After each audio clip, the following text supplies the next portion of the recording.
I've always believed that if you're wearing the wrong outfit at the wrong place, you're basically a magnet for chaos. That belief was pretty much set in stone the day Mai and I got mistaken for employees at a Bed Bath & Beyond. And let me tell you, it did not go the way you'd expect. It was one of those in-between days, mid-afternoon, quiet streets. The lull between lunch and dinner at the restaurant where both of us worked. We were both bartenders at this small but popular bar and grill about 5 minutes down the road. The uniforms, black slacks and button-down royal blue shirts, professional enough for cocktails, casual enough for beers with wings. We had just gotten off the lunch shift, and were heading over to Bed Bath & Beyond to set up our wedding registry. You know, scan a few blenders, dream about kitchen gadgets we'd probably never use, that kind of thing. I wasn't exactly thrilled about it. Gift registry shopping, ISNT, high on any man's list of ways to relax, but she was glowing, and that's enough for me to suck it up and play house. The staff was super polite, handed us this Reagan-looking UPC scanner that could easily double as a prop in a sci-fi movie, and sent us off into the aisles. I was holding the scanner like Marvin the Martian while she debated the merits of nonstick pans versus cast iron. We must have looked like two nerds on a mission, pointing and scanning with laser-focused enthusiasm. That's when the storm rolled in. I saw her from the corner of my eye, middle-aged, power-walking her cart down the aisle like she had a vendetta against shower caddies. She had that unmistakable air of authority, like she had spent years auditing return policies and bullying junior managers into submission. I should have braced myself right then. She didn't even say hello, just marched straight up to me, no pause, and launched into rapid-fire questions about some bath mats she couldn't find. I blinked. Sorry, ma'am, I don't work here. Her eyebrows twitched, her mouth tightened like she just bit into a lemon. Yes, you do, she snapped. Don't insult my intelligence. I let out a short breath and motioned toward my look. We just came from work. The uniforms might be similar, but we don't work here. We're just setting up a registry. That might as well have been an open challenge. She squared her shoulders and looked down at the scanner in my hand, like it was the smoking gun in a murder trial. Oh really? Then explain that thing. I gave her the simplest explanation I could manage without sounding condescending. This is for wedding registries. They gave it to us up front. We're getting married next month. Her eyes narrowed. She looked me up and down like she was assessing whether I could possibly be telling the truth or just laying down the world's most elaborate retail-themed lie. So now you're pretending to be a groom to get out of helping me. I couldn't help it. I laughed. Mai chuckled too, which apparently pushed this woman straight into detonation mode. She turned bright red. Not the embarrassed kind of red, but the full, furious, kettle-boiling kind. This is exactly what's wrong with young people today, mocking paying customers. You're going to regret this when I speak to your manager. Ma'am, I said, holding on to the last shred of patience I had. You yelling at a bartender holding a wedding scanner in the kitchenware section of a Bed Bath & Beyond. You really think I have a manager here? My words gripping the edge of the cart now, knuckles white. She doesn't take well to being insulted, and this woman had just called her a good-for-nothing brat under her breath. I felt the tension in her arm like a coiled spring. That's when a real employee rounded the corner. Kaki's name tag, that slightly exhausted retail smile. Ma'am, can I help you find something? And instead of calming down, Karen went nuclear. She pointed at the employee, then at us. They're laughing at me. They're mocking me behind my back. No, right to my face. You're all in on this. I demand to speak to corporate. You ever see someone lose an argument to themselves in real time? That was this woman. I started to move toward her, and I had to gently put a hand on her arm to keep her from saying something that would land us both in the store's security footage. We left before things got physical, but she wasn't done, not even close. And little did we know, she wasn't the last I don't work here lunatic we'd meet that month. We were halfway to the exit when I heard the unmistakable rhythm of angry heels slapping the linoleum floor behind us. You know that sound? Like someone trying to audition for a courtroom drama with nothing but rage and a cheap pair of pumps. I didn't even have to turn around to know it was her. Excuse me, she barked, as if I had somehow forgotten the 6-alarm meltdown from 90 seconds ago. We are not finished. I turned around slowly, already regretting my decision to take a public registry scanner out into the wild. Ma'am, I said, keeping my voice even, we've told you we don't work here. She stomped forward, close enough now that I could see a thin vein throbbing in her forehead. Her cart was rattling behind her, almost clipping the aisle display of air fryers. Don't you dare walk away from me. You think you're clever. You think you can just mock a customer and strut off like some big man. Before I could respond, Mai stepped forward, calm but firm. Lady, you're causing a scene. Back off. It was like someone lit a match near a leaky gas pipe.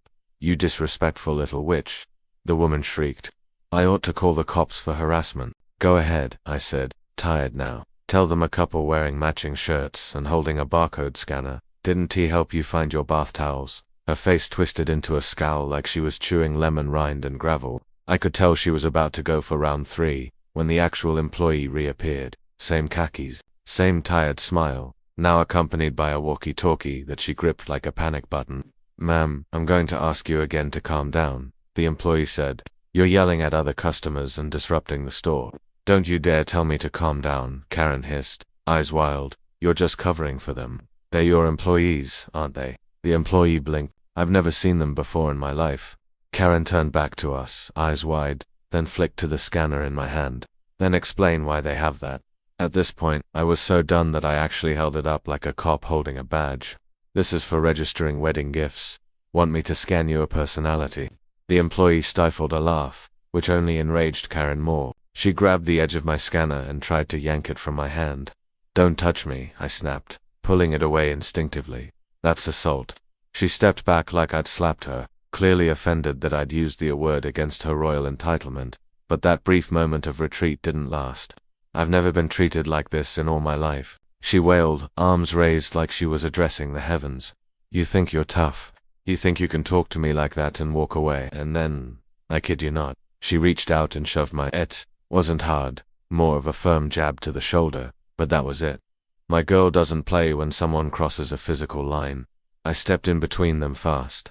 That's it, I said, pointing at Karen. Touch either of us again, and I'm calling the cops myself. Do it, she roared. You'll both be arrested for impersonating employees. I turned to the store worker. You want to explain this before I dial 911? The employee raised the walkie-talkie to her lips and said, Code 4 in aisle 3. Escalated customer, possible contact with guests. Karen's face dropped. Now, here's where things got weird. A man, maybe mid-50s, balding, shirt tucked in like he was somebody important, walked up behind her and said, Susan, let's go. She whipped around, shocked. Excuse me, I've been watching from the home goods section. You're embarrassing yourself. Again, don't you dare. He grabbed her cart and started wheeling it away without a word. I'll be in the car, he muttered. She stood there, deflated, like her entire world had crumbled into a pile of insulted pride and retail disappointment. For a second, she didn't know whether to keep screaming or follow him. She chose both, as she stormed off, red-faced and mumbling threats about store reviews and legal action. The employee turned to us and sighed. I'm so sorry. We've had problems with her before. She's not even banned, technically, but I wish she were. Mai let out a shaky breath and looked at me. Did that really just happen? Oh, I said, holding up the scanner again, and we haven't even gotten to the blender aisle yet. About a week after the Bed Bath & Beyond fiasco, I was on a job site helping a buddy of mine with some HVAC warranty work at a newly finished hotel. It had just been handed off from the developers to the actual hotel owners, but the place still looked like a construction zone. Contractors moving around like ants, piles of insulation in the hallway, the occasional crash of a dropped wrench echoing from one floor to the next. Now here's the thing, I'm a certified tech, and I usually go where the warranty tells me to. This particular job was a favor, and I wasn't wearing a company-branded shirt, because ID just climbed out of a crawl space above a kitchen and was drenched in sweat. Just jeans, work boots, and a plain t-shirt, no ID badge, no clipboard, no patience. It was hot, and I had tools to haul. One of the side doors near the back of the building was propped open with a paint can, probably by one of the finishers or floor guys. I figured I'd use it to bring in my gear without dragging everything through the front lobby like a parade float. So I'm on the phone out by my truck, coordinating the part order, when I hear a voice bark from behind me, "Did you prop that door open?"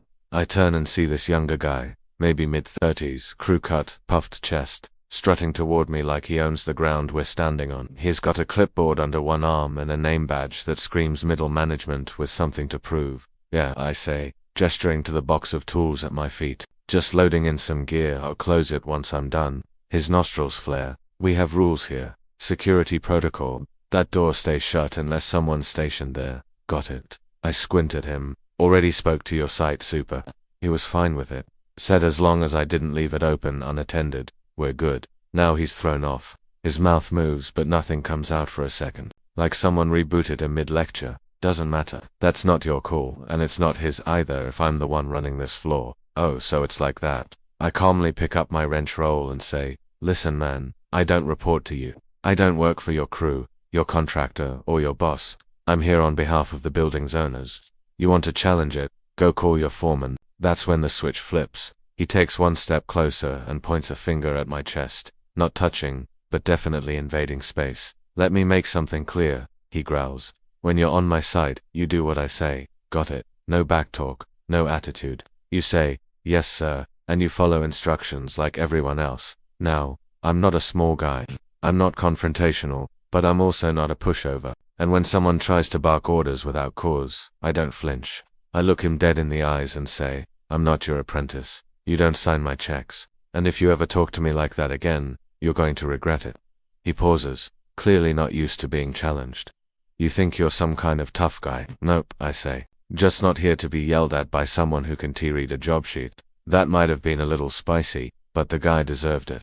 Just then, his radio crackles and someone's calling him back to the 4th floor. He stares at me for a moment, like he's trying to decide whether to escalate or retreat.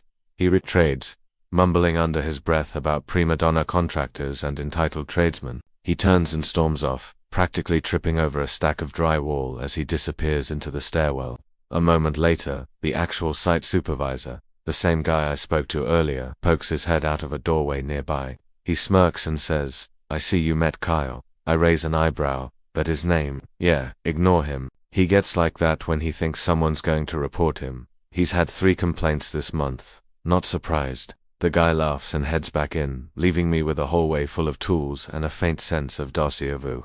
Another day, another person assuming they have control over someone they don't even know. Mistaken identity, forced authority, random outbursts. It was starting to feel like these people were following me. First it was Karen, now it was Captain Clipboard. I shook my head and muttered, maybe I should start wearing a shirt that says, I don't work here. Might save everybody some trouble. But trouble wasn't done with me yet. A few weeks later, I was working at a private campground where people owned their own site and were responsible for maintaining them. Most of the time, it's a peaceful gig. I run a small excavation and landscaping company with my dad. We build stone driveways, set up pads for RVs or sheds, maybe do some drainage work if the price is right. We're independent contractors, not campground employees. Still, that line gets blurred more than you'd think.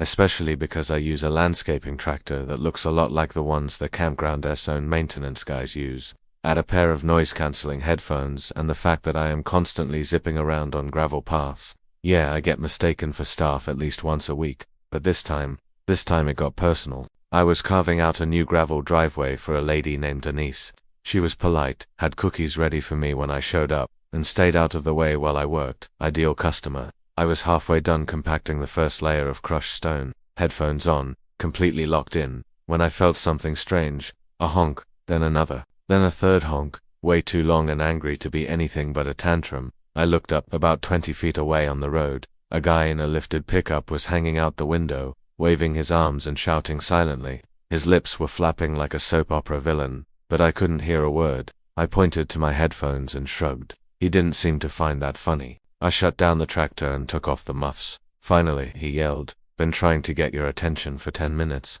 What the hell, man? I smiled politely and said, hey there, what's up? I've got no water pressure at my lot. I can't cook, can't shower, nothing. What's going on? You gonna fix that, or what? And that's when I realized, here we go again. I calmly replied, I have no idea, man. I don't work for the campground. He blinked. You're not with maintenance. Nope, private contractor. Just building a driveway for that lady over there. He stared at me like I'd just confessed to a crime. Then why are you using their tractor? I'm not, I said. This one's mine. I bought it. It's got my business name on the side. He actually leaned out of the window and squinted like I was lying about the decal. Well, he said finally. Can't you go find someone who does? No, I need my water turned on. Nope, I said flatly. He looked like I'd slapped him. You're seriously just going to sit there and do nothing? I'm going to go back to building this driveway, I replied. You might try the front office. They usually know what's up, he huffed. Unbelievable. I'm gonna find your boss and report you. Good luck with that, I said, climbing back into the tractor. He's in the mirror. I put my headphones back on and got back to work while the guy drove off in a puff of gravel dust and bruised ego. Never saw him again, but not everyone was like that. Later that afternoon, while I was finishing up with the last load of stone, a sweet older lady from a few sites over waved at me. She had soft grey curls, glasses that kept sliding down her nose, and a smile that said, "I've baked a pie this week." She walked over slowly, hands clasped in front of her. "Excuse me, sir," she said, clearly rehearsed. "Could you possibly help me?" I turned off the engine. "Sure, ma'am. What do you need?" She pointed back at her RV site, where a large tree branch had fallen onto the roof of her camper. "It's just up there. I have a ladder, but I don't think I should climb it." I was wondering. "Absolutely," I said, hopping down, happy to help. I followed her over, climbed the ladder, and tossed the branch down like it weighed nothing. Took about 2 minutes. She beamed. "Thank you so much. You're such a nice young man. I'll be sure to tell Lane what a great job you did." I laughed. "I appreciate that, but I don't actually work for Lane. I'm just an outside contractor." She blinked. "Oh dear, I'm so sorry," I thought. "It's okay," I said, happy to help either way. She hurried inside and returned with an ice-cold soda. "Take this. You've earned it." That moment stuck with me. One guy throws a tantrum because he doesn't get water. Another lady just asks politely and gets help. No drama, no yelling. Funny how far a little respect goes. By now, you'd think I'd be used to being mistaken for someone else, but nothing, and I mean nothing, prepared me for the Psycho Karen incident at the game store. It had been a long Thursday. I'd just finished another chaotic day taking calls for public benefits at the state office. Normally, I'd be in business casual, but that day I wore a full suit, the one good one I owned, because we had a department-wide review. Tie, vest, polished shoes. I looked like I was about to walk into a courtroom, not a comic shop, but I had one stop to make before heading to my buddy's place for our weekly D&D game, Dice. His dogs had decided the old ones were chew toys, so I pulled into the local game store, stepped inside, and headed toward the back. That's when I noticed a young woman standing at the front counter, clearly flustered, trying to communicate something to the shop owner using American Sign Language. He wasn't following now. ASL is the only language I know besides English.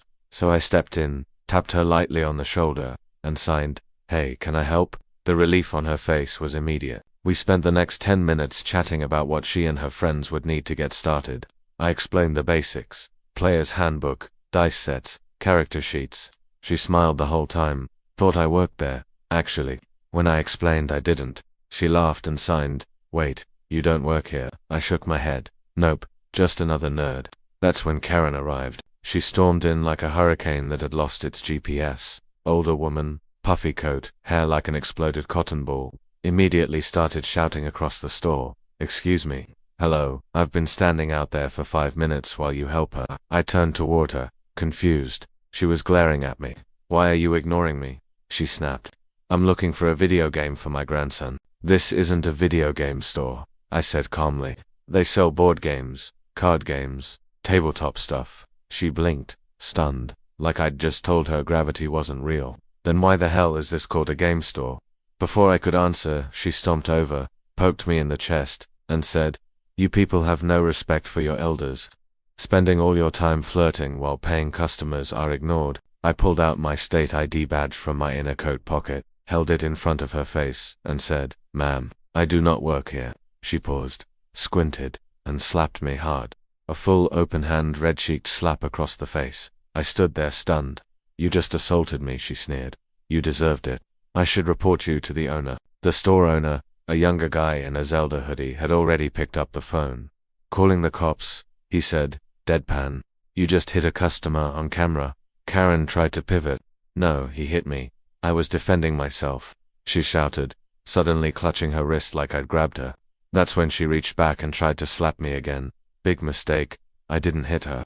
I didn't raise a hand. I just caught her wrist mid-air and stepped back. No force, just control. And that's when the front door opened. 2 officers stepped inside. Karen's face went pale. "He hit me," she screamed, pointing at me. The cop looked at me, 6'2", 340 pounds, then looked at her, now screaming and trying to yank her wrist away. The store owner raised his phone and said, "It's all on camera." She slapped him first, twice, and she's done this before. Turns out this wasn't her first rodeo.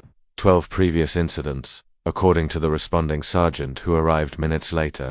But this time, she'd attacked a state employee, in front of multiple witnesses, with clear video footage. They cuffed her on the spot. As they walked her out, She screamed, "I want your badge number. I want your supervisor. This isn't over." The officer chuckled, "Ma'am, your ride's already here." Once she was gone, the shop owner apologized profusely, but I told him not to worry. I actually felt relieved.